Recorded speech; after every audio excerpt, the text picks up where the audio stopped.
Hey everybody, what's up and welcome back to Macabre'Gorium Labs presents School of Boredom, a showcase of things likely forgotten. My name is Bats and I'll be your guide today as we discuss the introduction to School of Boredom Cartoon Network Edition.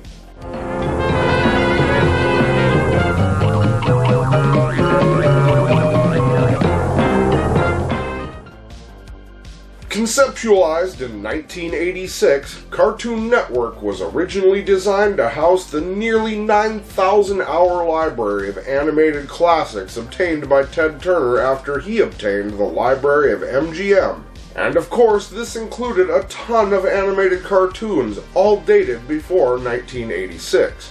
The library would include the RKO radio pictures, the AAP that was responsible for early Popeye shorts, and early Warner Brothers cartoons, Merry Melodies, Fleischer, and Famous Studios cartoons. However, it wouldn't be until 1991 that Turner would acquire the complete Ruby Spears and Hanna-Barbera libraries as well. But what to do with the seemingly endless library of animated classics? Well, create a network to house them all, of course. So, on October 1st, 1992, at 12 noon Eastern, Cartoon Network went live.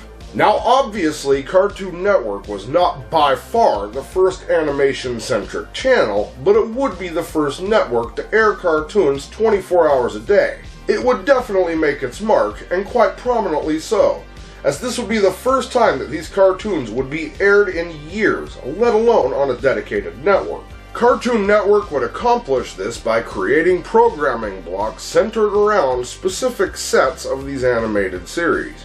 Now some of you might be thinking, wait, Bats, didn't they have Boomerang to house these Hanna-Barbera and older cartoon classics? Not really. Contrary to popular belief, Cartoon Network was not spun off of Boomerang, but instead Boomerang was a programming block on Cartoon Network that featured classic Warner Brothers and Hanna-Barbera cartoons specifically. During this season of School of Boredom, we will discuss Boomerang, some of the cartoons, some of the programming blocks, some of the network's merchandise, not to mention some of the early internet memories like Cartoon Orbit, FusionFall, and G-Tunes, and the Cartoon Network's brief foray into live action. So you're gonna want to stick around.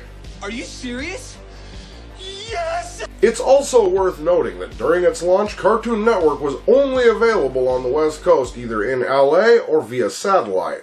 We had to petition our cable companies to host the channel, and they eventually did, given its popularity. The network would air these classic cartoons until 1993, when the network would launch its very first original program with The Moxie Show. And 1 year later, in 1994, they would kick off a whole new era of moderately original cartoons with Space Ghost, Coast to Coast. But now we have an idea of how the network started, and I don't want to get ahead of myself. We are going to talk about a ton of cool stuff this season, and I am really excited.